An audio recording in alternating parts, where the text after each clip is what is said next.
We've sunk an enemy destroyer.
Hey team, it's Ripper here. Hope you guys are doing fantastic today. Today we've got the video that it's more of a fun video because, well, guess what? We hit 800 subs, 800 subscribers, ladies and gentlemen. Thank you so much for all those who supported the channel, that are still supporting the channel, and for those newcomers as well. Just making this channel a great place to have fun, learn about everything, and having fun at the same time.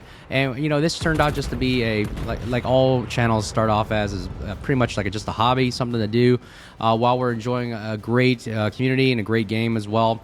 And this has just been a blast and having fun doing it, and really appreciate all the support as well. But let's go ahead and celebrate with a video in the background called the Thunderer, because we're 800 subs. Let's bring the Thunder to the channel, because you know, this was actually one of the, I would say, subtle, quiet OP battleships, because it didn't seem like much. It came out, the Thunderer, if you don't know what it is, it's a premium ship that came out a long time ago, and it was there because I believe it was just something that they wanted to throw out there with 8 guns. Hey, big caliber, you know, more British heel, British fires, and it was very subtle, very easygoing, nothing really gimmicky about it. You notice, look what kind of power-ups and heals and stuff do I have at the bottom of the screen? Not much. It's like guns, heals, and maybe defensive AA fire. That's it.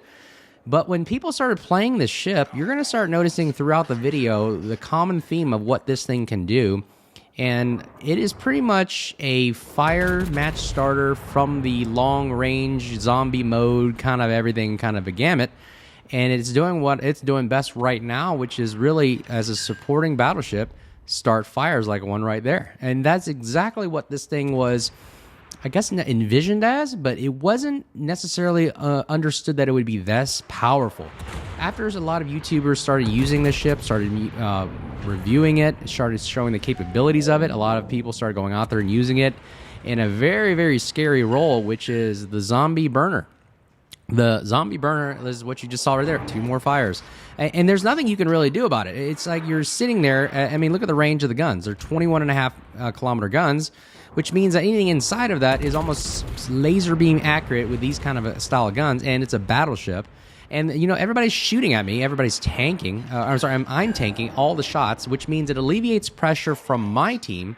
You see in my exclamation point indicator goes off, means they're firing at me. Every time you see that thing goes off, red, hey, somebody fired at me, which means I'm absorbing a lot of damage. And look at the potential damage up top right. It's already at 350. You know, the fact that it's already 350 million in the first 5 minutes is like, that's insane. That's like literally 300,000 potential damage there. That's almost, what, 3 battleships worth of damage? So you got to realize this thing is that powerful. It's there to, you know, and I haven't even used the heal yet. And look how much heal, if you look at my ship indicator, look how much heal I can recuperate right there. And this is where we go into zombie mode, much like the Conqueror, where it's literally just a punching bag, like Muhammad Ali kind of thing, and I'm just keep on taking, takes a leg and keep on taking kind of thing, and there ain't nothing you can do about it. All while I'm holding with my team, and that's the name of the game. Stay with your team. Work as a team, fight as a cohesive unit, and you're going to start winning games. And that's exactly why I'm showing and displaying right here, and hopefully it teaches a lot of other teams to watch, pay attention. Hey, this is what you're supposed to do to win an effective battle. I mean, and again, many people have different opinions about it. I like the stay together, stick as a team rather than divide the force. And there's our first kill, Splash 1, RIP back to Porty.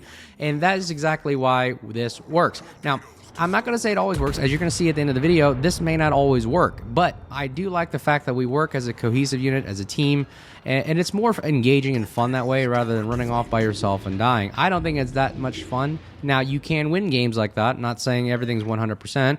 But I find that most of the time that when you stick as a team, you tend to the odds tend to favor you. And that's my thought on a lot of things, even in strategic warfare. A lot of that does come into play, unless you're doing some kind of, I would say, side ops or secretive, sneaking off and stealth gameplay. And then you can split off and do that own thing. But go ahead. While we're waiting and sailing in the background here, let's talk about everything going on. Again, I always like chatting. The nature of the game. Right now I'm thinking about the Tromp. I know it's not the Trump, so don't be hating here. But the Tromp, Tromp, is a destroyer that's available right now in the armory. It is a little hefty price though. Another gimmick that Wargaming likes to do to get funds. Another fire right there. And we're gonna go ahead. What we're doing right now is pushing together in the background. You can see we're pushing together as a team, slow, just creeping, crawling at quarter speed. I'm not going to pop the heal there, or I don't have one, but I'm going to wait and just see what's the next victim to burn, and that's where we're going to focus fire. Name of the game is work as a team, focus fire, get one ship out, thin the herd, and then move in. And that's what you're supposed to do, and that's how I like playing the game. Anyways, going back, the Tromp, it is, they use a gimmick which says, hey, you buy these tokens. Well, how do you get the tokens? Well, right now, as all that I know right now is the tokens are available for doubloons, which also are available, the tokens are available for free XP. So, doubloons and free XP, both which require, doubloons require money, obviously. Free XP requires money to convert if you want, if you don't have enough. And it's 200,000 per 10 tokens. So you think about it, you can only do, I believe, 500, or 5 times, which is 50 tokens at 200,000 every 10. So if you think about it, it's 1 million free XP for 50 tokens. How much is a Tromp cost? It requires 100 tokens. So you get 50 tokens with 1 million free XP. The other 50 tokens are available for the doubloons, which is half. I think the half of it is 3854 doubloons, 3,854 doubloons for every 10. So to do the math, that's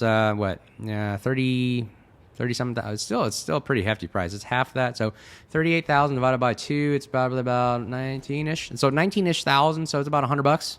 So I did the math. It's about $100 with free XP, $200 for the full gamut. That's a little hefty price there for a digital thing, and I'm worried that they'll probably nerf the Tromp. Why are we even talking about the Tromp? Well, the Tromp is really powerful in the sense that it has the airstrikes. 40-second reload on 2 Dutch airstrikes from a destroyer, by the way.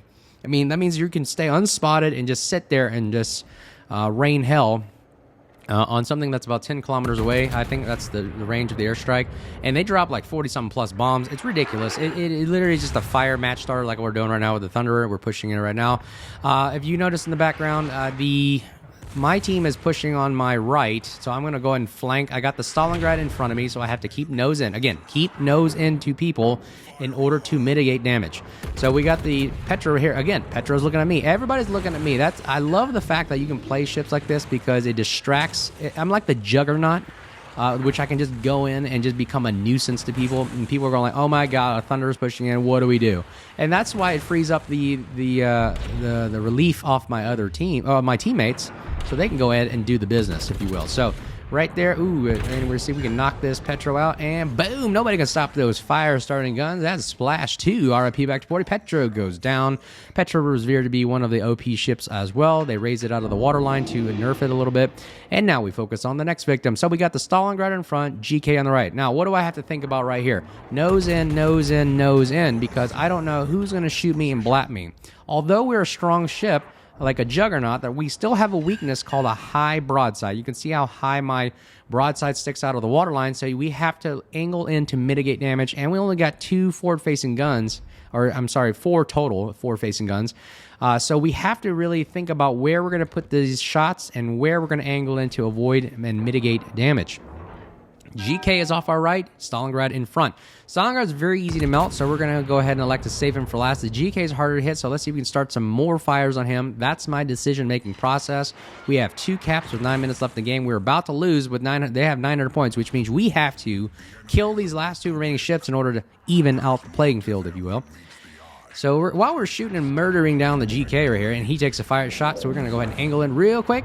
And look at that, mitigated damage right there. Again, that is exactly what we do. The Stalingrad, ooh, now someone teammate points out Stalingrad is going down, so we're going to go ahead and elect GK's just shot. He's got about a 20-second reload, so we can afford to take this broadside turn. Always keep in mind when you see someone shoot, think about 20 seconds to 30 seconds time to reload.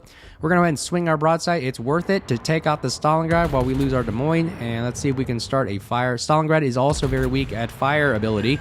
It gets lit on fire like that right there very, very easily, so we know we got this in the bag. He's going to burn down, and there it is, Splash 3 back to Porty, and here we get the GK also burning down. So we've got GK burning down, Stalingrad burning down, and will this be the death blow? And there it is, Splash 4 RIP back to Porty. 4 kills and a Thunderer burning the world down, ladies and gentlemen, and that is how that works. 15 fires. I mean, I don't know. That's basically summing up the game right there of what a Thunderer can do. Unfortunately, as you're going to see the game play out, I won't bore you, but it is a loss. Because you get and look at it, they've got an extra destroyer. Or the only destroyer left in the game. Which, in my opinion, if you have a destroyer left in the game, you win. Those that keep your destroyers alive, another tactic here, you will win. I mean, the majority of the time, I've seen that everybody keeps their destroyers alive, like the destroyer's doing right now, capping Bravo. They usually win. So if I could say anything, keep your destroyers alive, ladies and gentlemen. Do the best you can to protect that little guy or girl that is flying that little destroyer that does everything that your heart hopes to desire, which is cap, spot, torp, shoot, gun, AA, everything.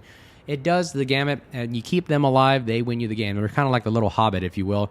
The hobbit of Lord of the Rings. Remember, small as they are, but powerful can they be when they do what they're supposed to do. But yeah, that's my thought on that. And again, this is the great ship. Unfortunately, Thunderer is not available anymore in the armory, and it is maybe coming up in the Christmas containers.